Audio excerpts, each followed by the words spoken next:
Welcome to the News Hour. Russia is escalating its bombing campaign against Ukraine with a massive drone attack hitting cities and towns overnight and into this morning. In the past week alone, 30 Ukrainians have been killed and more than 163 injured. That's prompted President Trump to lash out at Russian President Vladimir Putin, but also Ukrainian President Volodymyr Zelenskyy as diplomacy stalls and violence rages.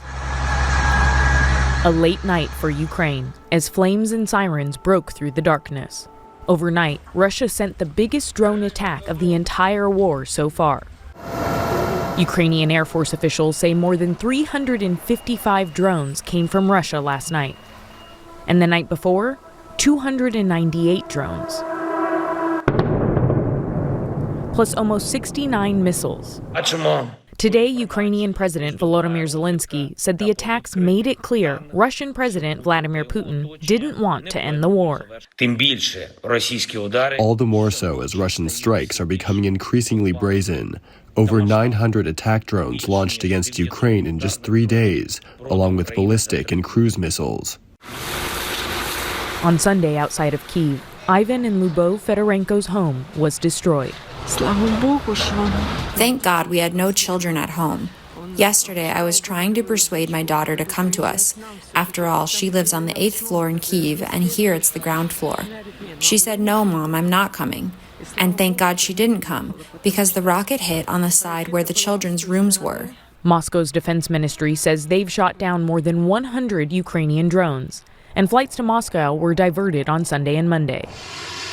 On the tarmac yesterday, President Trump said he was losing patience with Russian President Putin. I don't know what the hell happened to Putin. I've known him a long time, always gotten along with him, but he's sending rockets into cities and killing people, and I don't like it at all, okay? We're in the middle of talking, and he's shooting rockets into Kiev and other cities. I don't like it at all. But the president dodged questions about what changes he's willing to make, such as sanctions on Russia or military assistance to Ukraine. President, what do you want to do about that? I'm surprised. I'm very surprised. We'll see what we're going to do. What am I going to tell you? You're the fake news, aren't you? You're totally fake. Later on social media, the president posted that Putin has gone absolutely crazy and had harsh words for Ukraine's President Zelenskyy, writing, "Everything out of his mouth causes problems. I don't like it, and it better stop." Kremlin spokesman Dmitry Peskov claimed Russia was retaliating against Ukrainian strikes and called President Trump's words an emotional reaction. I will prevent World War III. From the early days of the presidential campaign, Trump said he alone could end the violence on day one. Before I even arrive at the Oval Office, shortly after we win the presidency, we win. All of us together are going to win.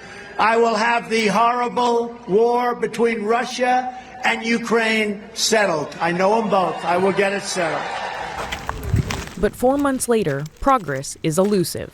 President Trump and Putin spoke on the phone just last week, and Trump said ceasefire talks were imminent. Russian and Ukrainian officials recently met in Turkey for their first in-person talk since 2022. And Trump has sent high-level officials to speak to Putin, like envoy Steve Witkoff.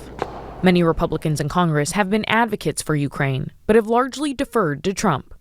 Now, cracks are appearing in that united front. Iowa Senator Chuck Grassley made a direct plea on social media, asking the president to take action, at least sanctions. For perspective on the latest Russian attacks against Ukraine, we turn to retired Army Colonel Robert Hamilton. He spent much of his career focused on the former Soviet Union and is now head of research for the Foreign Policy Research Institute's Eurasia program. Colonel Hamilton, thank you so much for joining the News Hour. Thank you for the invitation. Glad to be with you. So President Trump talked to Russian President Putin about a week ago, and yet there's been this steady increase in Russian drone attacks on Ukraine. Why is this happening?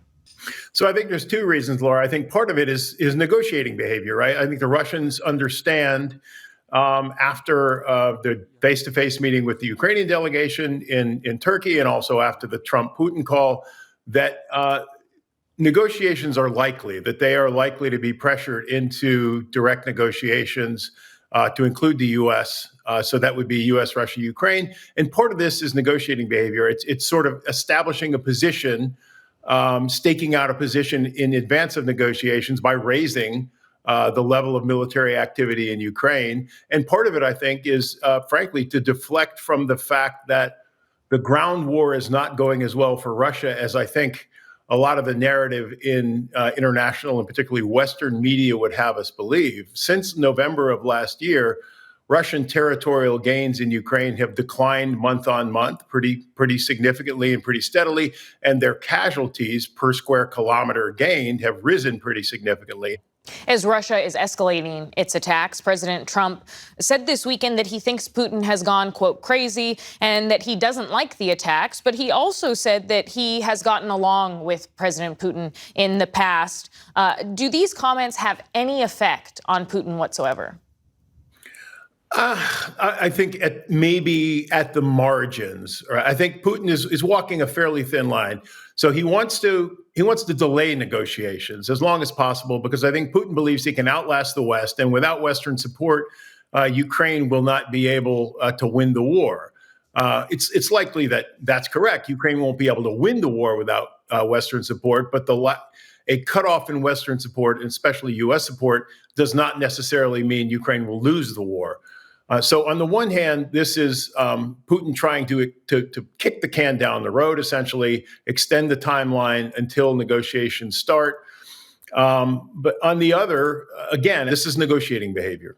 Meanwhile, Germany's new chancellor said today that his country and other major allies are no longer imposing any range restrictions on weapons supplied to Ukraine as it fights Russia's invasion. And in the past, the U.S. had placed restrictions on how far into Russia Ukraine could fire U.S.-made missiles. And U.S. and the allies in the past have followed those restrictions. How big of a deal is this possible change?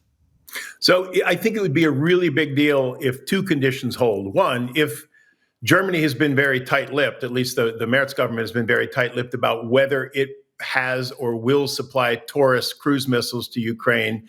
If it does, the Taurus has a range of 500 kilometers. It's a very long range. It's longer, for instance, than U.S. ATACMS, which is a ground launch missile. And so if Germany supplies Taurus missiles to Ukraine, and if Germany, the UK, France, and the US, and US is critical here, if they all, in conjunction with each other, lift the restrictions on Ukraine using those weapons to strike deep into Russia, then it's very significant. The reason I say the US is critical is my understanding is that US support is critical for the guidance systems of even non-US missiles. In other words, without US support and acquiescence, even the Scalp, Storm Shadow, and potentially the Taurus missiles will not be as accurate and effective as they would be if the U.S. provided the support for the guidance systems. In the past week, there's also been increased talk of sanctions, including from Europe. What are they considering, and are they serious about potential sanctions on Russia?